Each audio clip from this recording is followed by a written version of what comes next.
Hello, and welcome to another virtual author event at the Poison Pen Bookstore. I'm John Charles, and I'm delighted to have with us today as our special guest author, Allie Pleiter. Before we begin our chat, I do want to let those listening in know that we have copies of Allie's latest book on Skein of Death available for purchase. So if you'd like us to hold a copy at the bookstore or send one to you in the mail, feel free to give us a call or go online to the Poison Pen, and we would be happy to do that for you. And now, without further ado, I'd like to welcome in Allie. Hello. Hello, it's lovely to be here. Thank you. You're welcome. I'm always fascinated by the writer's journey. And in this case, let's talk a little bit about you. Who was Allie before you became a writer? It's actually quite a long and winding story. Before I was a writer, I was an actor. I went to college I was a theater major at Northwestern University and moved from writing to directing and from directing to producing. From acting to directing and from directing to producing and from producing to fundraising, because I discovered I was a very good storyteller, and that's a useful skill in fundraising. And I was working as a professional fundraiser when I literally said to a friend of mine, I'm so tired of raising money. Why don't I just stay home and write romance novels for you? Because she happened to be the editor of a major New York publishing house romance line. And those words are going to go on my tombstone because I had said, how hard can it be, right? It has to be easier than what I'm doing now. Mm-hmm. And she very wisely said, fine, smarty pants, I dare you. And she dared me to write my first book. And that was my first romance novel. And that was 57 published books ago. So it was the most excellent dare to take. And did you discover that writing a romance was just a little bit more difficult than you first imagined? Romances are difficult. Mysteries are harder still. So yes, I have learned very much that it's not as easy as maybe some people think. There are people who think that I just sort of sit around and maybe for an hour a day sit in front of my laptop and have fun. It's a little more work than that. Now, you didn't want to become a writer initially, but did you find that your background in theater and producing and directing helped you as a writer because you're used to creating characters? Or very much so. The way it mostly shows up is that I have a very finely tuned ear for dialogue and speech and great one-liners, and that tends to come out in, most people say they really enjoy the dialogue of my books, and I think that's part of the theater training. The idea of creating a character of all the facets and layers to that comes in very much. And I think the other thing that I didn't expect from the business side of it is, in the theater, if you don't get picked to do something, it's not a personal, dent on you. You're not the right person for that role. And being able to sort of take on that mindset if you get a rejection or a bad review or something like that has been very useful. So they were terrific skill sets to bring in. And the other thing that I don't think I realized is that there are remarkably few extroverted writers. Yes. So for me to be very comfortable in front of an audience, to love to meet people and all that other things, those are real assets, both to me as an author, and my publisher has often said, I loved one of my romance publishers said, you have great bookside manner, and we're going to use that. So it's been an asset that I didn't know I had. So you started your writing career, and 50 some books later, you decided you wanted to write a mystery. What prompted that? A friend of mine was working with a publishing house that needed a knitting mystery. Mm-hmm. And she said, do you think you could do that? You were the first person I thought of. And I thought, well, it's very funny because I've written nonfiction, I've written fiction, I've written women's fiction and romance and a lot of other genres, historical and contemporary. And the one thing I sort of never looked into was mystery. And so she said, would you try this out? And I wrote the proposal and they accepted it. And I wrote the mysteries and discovered that I really loved the puzzle of it. And the intellectual, it's particularly with cozy mysteries. It's not only the intellectual puzzle of the mystery, but there's all the community and relationships. And those are all great things from romance. So it was a pretty easy hop but even I was surprised how much I loved it and wanted to do more of it. Can you tell us a little bit about your first mystery? Is it on Skein of Death? Am I getting that Skein correct? of Death, yes. Skein of Death, okay. Skein of Death is the first in the Riverbank Knitting Mysteries, and they are knitting related because I'm a very passionate knitter, and I wanted to be able to bring that to the genre.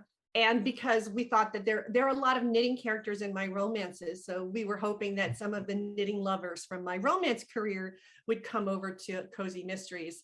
So it centers around Libby Beckett, who is starting over in life, like many cozy amateur sleuths.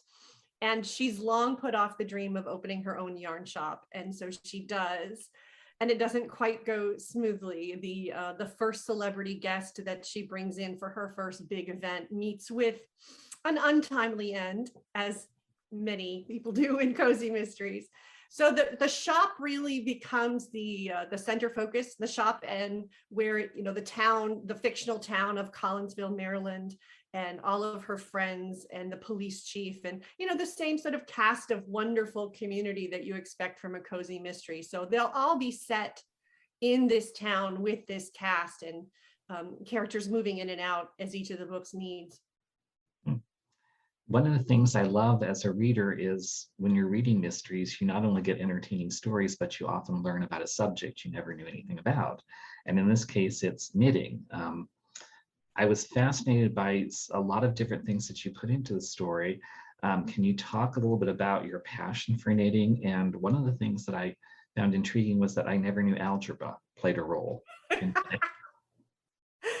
You know, one of my favorite responses from readers has been either I didn't knit and now I want to, or you've captured what I love about knitting and haven't been able to put into words. So part of the challenge for me was to put into it the love of color, the love of texture, what it feels like to have great yarn between your fingers, what it feels like to make something, and to put that love and the idea that many knitters hold, that it connects us all. I literally was just traveling, literally earlier this week, I was knitting in the airport and on the plane, and the woman sat down next to me and she was a knitter, and instantly we were talking.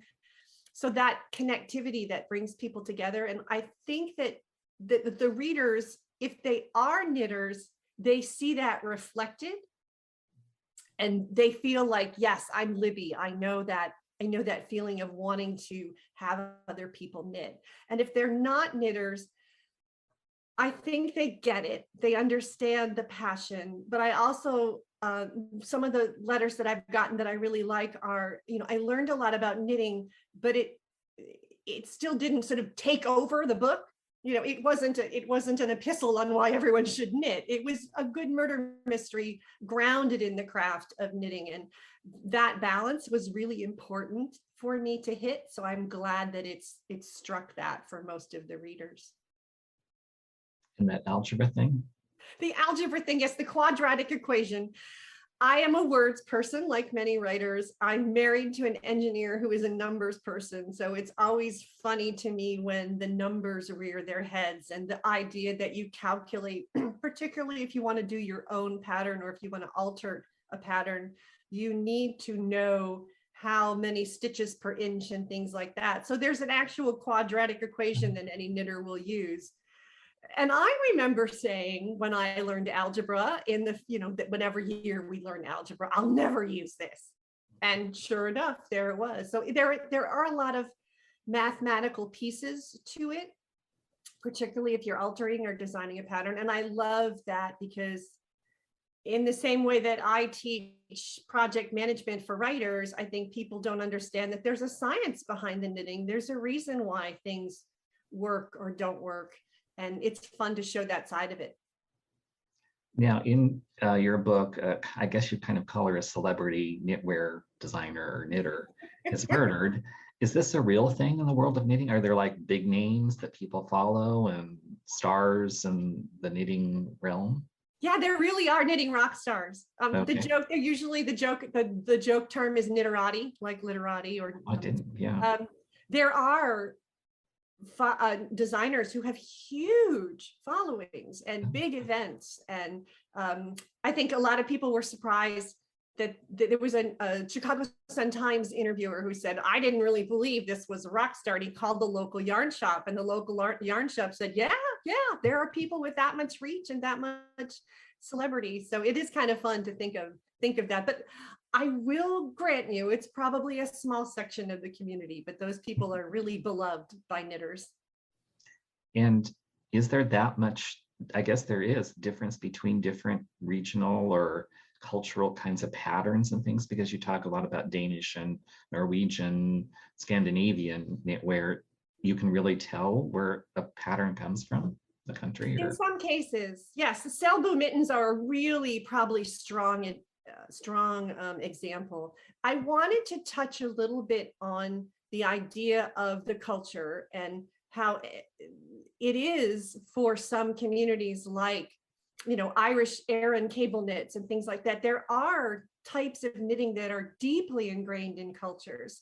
And so I did want to explore how much do we get to borrow from that? How much do we get to pretend that we've got access, or just assume that we have access to that community? And so it was fun for me to dig into that, to the whole Selbu mittens are a very particular, like if anybody would think of a ski sweater with the sort of intricate pattern of snowflakes and zigzags and things like that, most people would recognize that, but they probably wouldn't know that it's Norwegian or Danish knitting, or that it's those very intricate mittens that you see people wearing, that they're Selbu. They're a specific Norwegian cultural, and there's a whole tradition behind them. So it was fun for me, and just interesting as an artist and a writer and a curious person, to dive into that. And where are the limits? Where's the line? What's crossing the line? That was really intriguing for me. And I hope to do that with each of the Riverbank books, with some aspect of knitting, to go deep into it so that you learn a little bit. Then the one that's coming out next year is called Knit or Die Trying, DYE. And it's all about the process of yarn dyeing and artisan yarn dyeing. And the one that's coming out next Christmas, the working title is It Came Upon a Midnight Shear, because there has to be a pun, right? All good cozy mysteries have to have a pun in the title. And that one delves into the vicuña, which is this very small Peruvian animal that produces the most expensive exclusive yarn in the world. And I wanted to dig into that. Where did that come from? How hard is it to get it? What makes it so exclusive? So it's fun for me. And I think that fun and that curiosity shows up in the book, and the readers like that, and they want to come along for the ride. I thought it was really clever, and it may have been planned, it may have been happenstance, but to set a cozy mystery in the world of knitting, there's kind of parallels. Knitters follow a pattern. An amateur sleuth has to look for a pattern in the clues. So you're both kind of borrowing off those themes. Your book has been labeled a cozy, marketed as a cozy mystery. How would you define cozy mysteries? Cozy mysteries are the opposite of the sort of gritty, dark, thriller kind of mystery suspense novel. They're generally not too gruesome. The murder almost always happens off the page, so you're not spending a lot of time describing, dead bodies and such.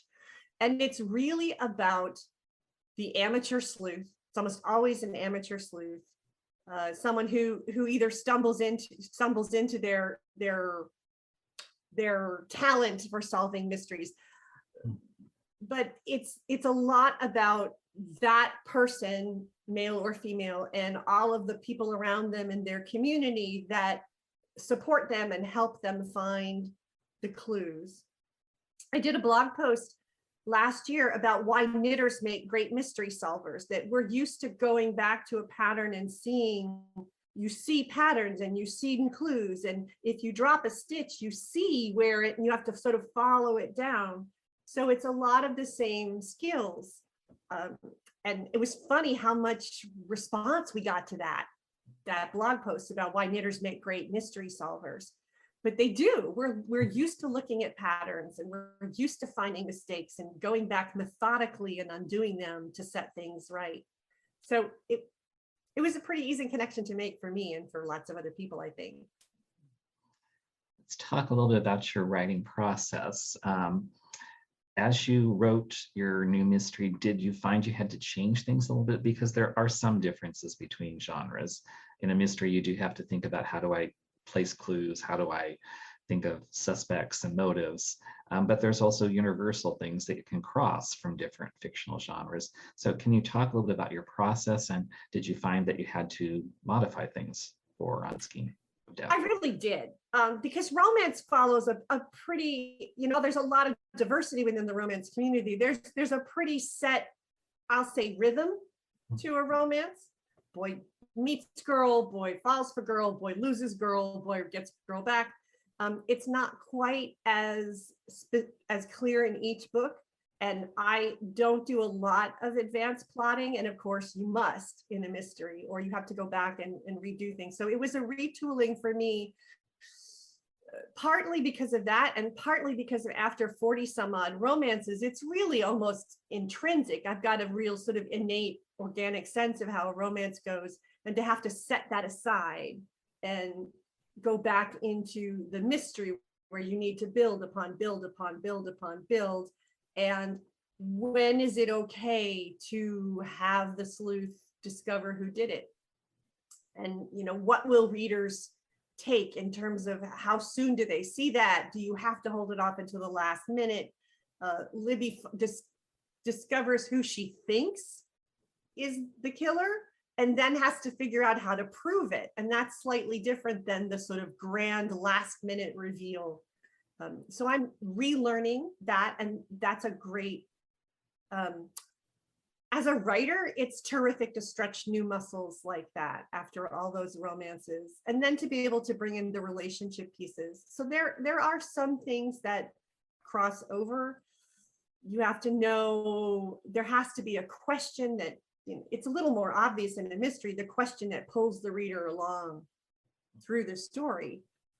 But at the same time, you have to have that. You have to have those unanswered questions and building layer upon layer upon layer. So it's a slightly different skill set, but you still need characters that you love or hate.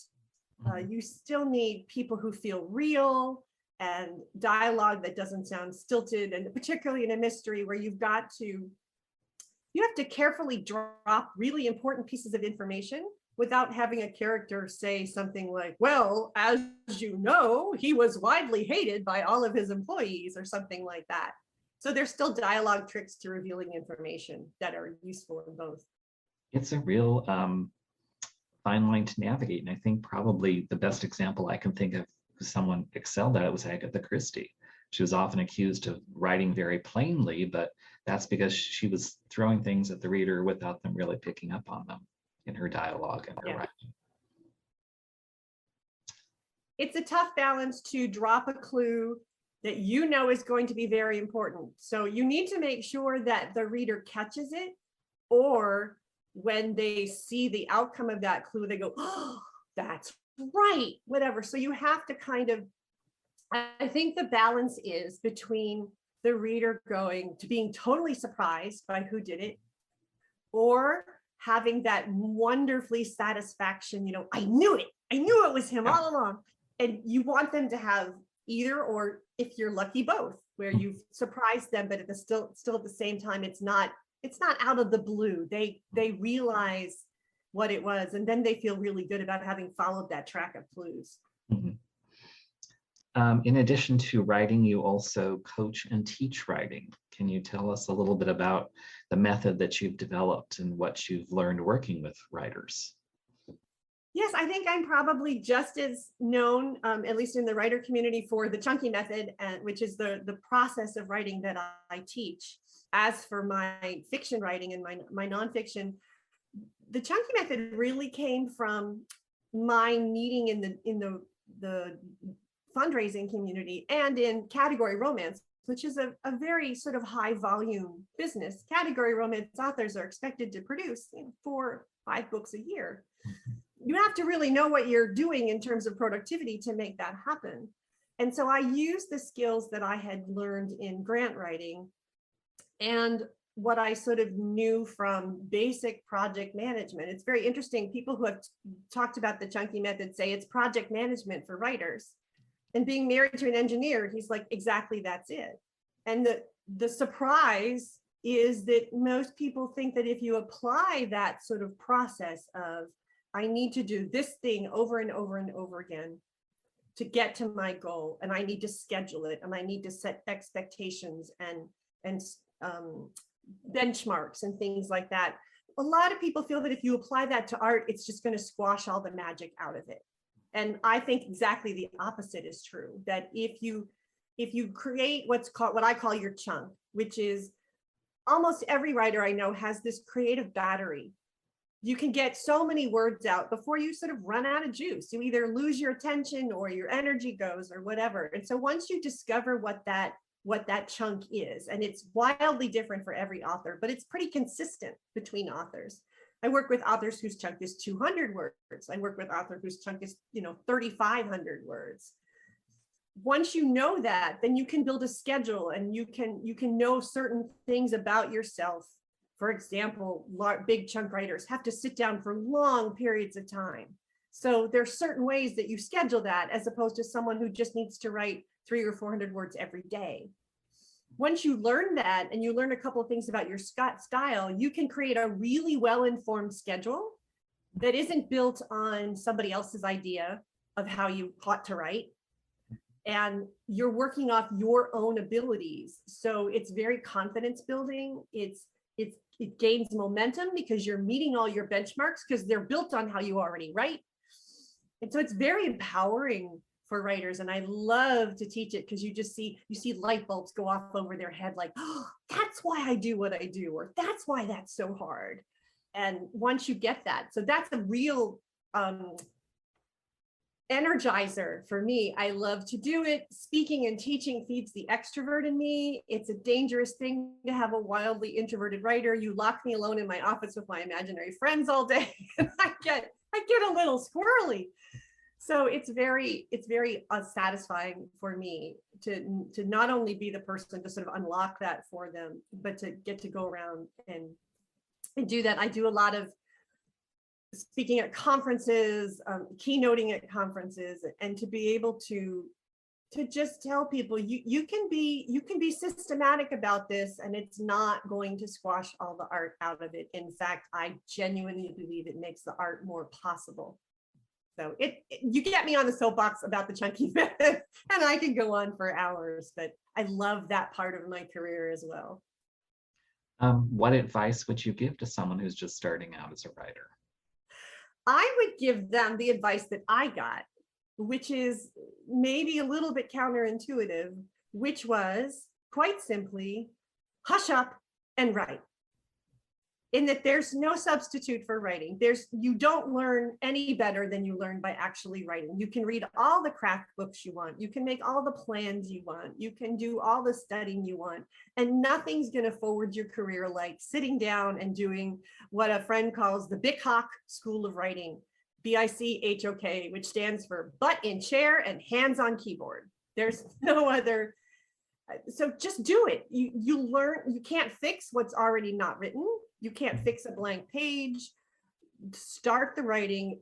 I genuinely believe in powering your way through that first draft, even if you feel like you don't know what you're doing, which still, after as many books that I've written, there are books that are just, I don't know what I'm doing, but I know to power through and get all the way through that first draft, because when you get to the end of that story the first time, then you can go back and edit with a lot more intelligence, knowing where you want it to end up. So that's really the advice that I always give. Just hush up, stop second guessing yourself, stop thinking about all of those tactics and whatever in the last conference that you went to, and just get the words down on paper.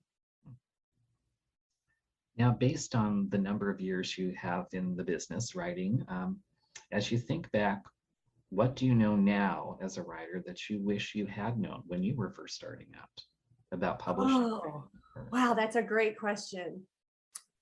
I think one of the things would be I always believed there was a point where I would feel established, like I'd made it or I got it, and it would feel slightly easier. And there wouldn't be that moment where there still is in every single book where I hate it. I think it's the worst thing I've ever written. I'm sure the editors are going to go, oh, well, she's used up her tube of toothpaste. Like creativity is some sort of toothpaste tube that you get to the end of.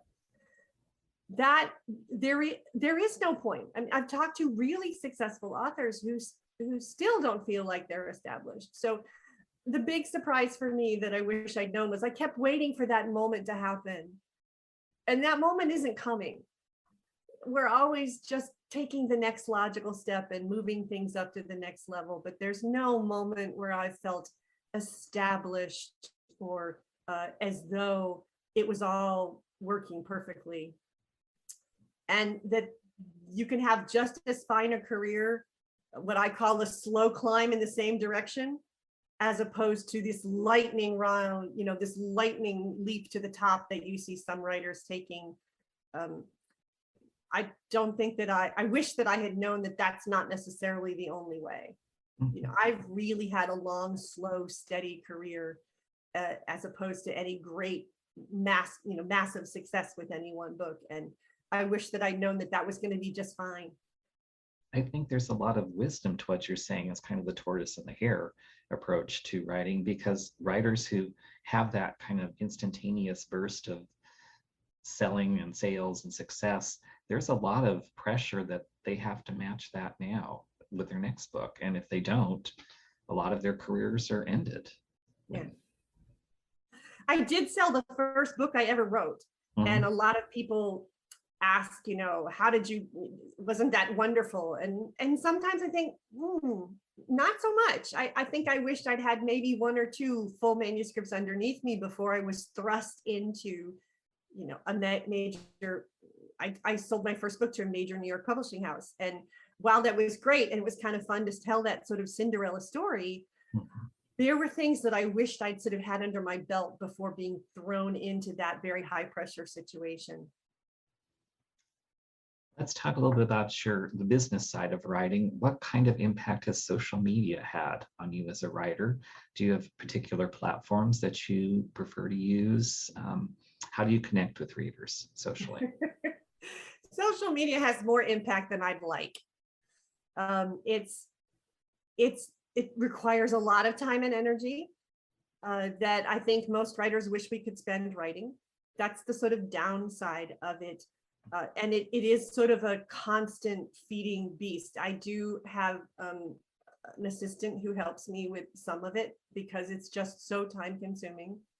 And I think the other thing that's a big struggle for me is there's always the next new platform, right? I can't bring myself to get on TikTok. Everyone's saying you need to be on TikTok. And I'm like, I just can't do another one.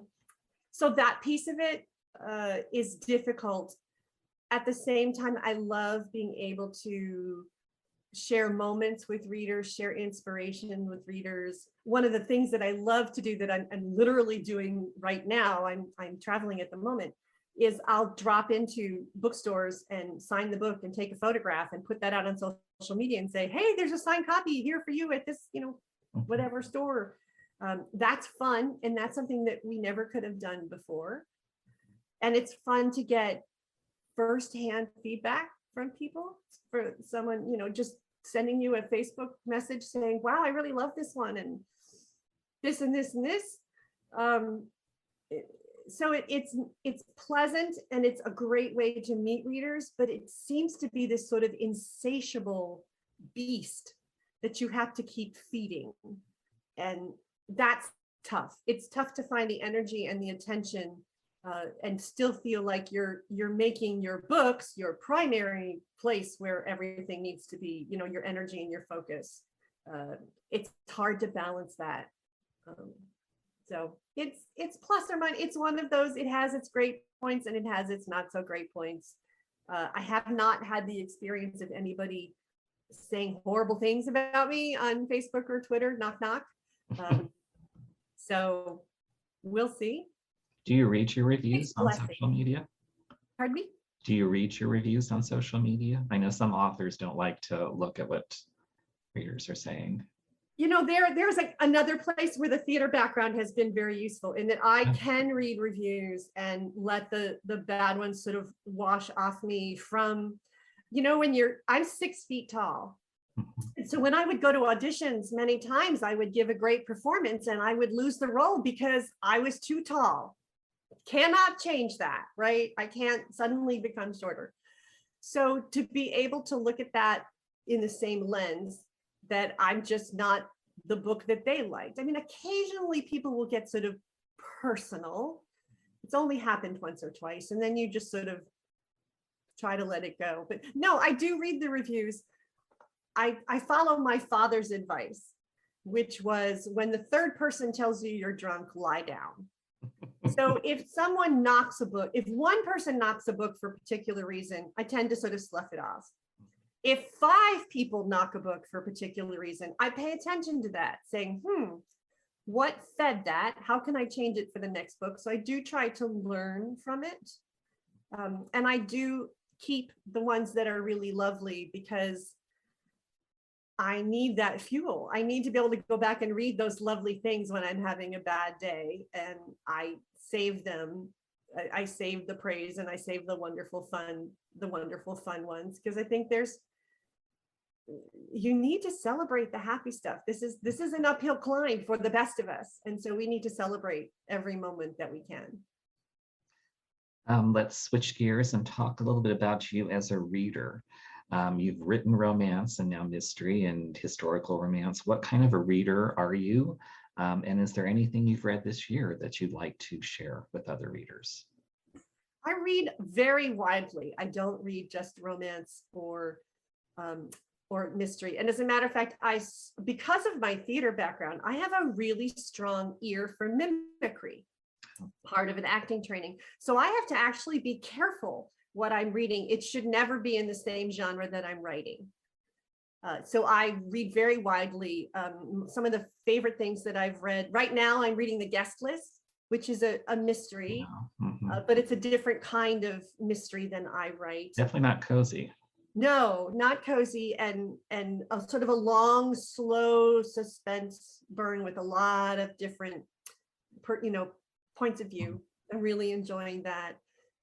One of the books that I've loved everything Aaron Mortensen has done. I loved The Night Circus. I devoured The Starless Sea, which is completely different than anything I write. It's very, magical realism and all kinds of wonderful characters. I've been a raging Diana Gabaldon fan from the beginning.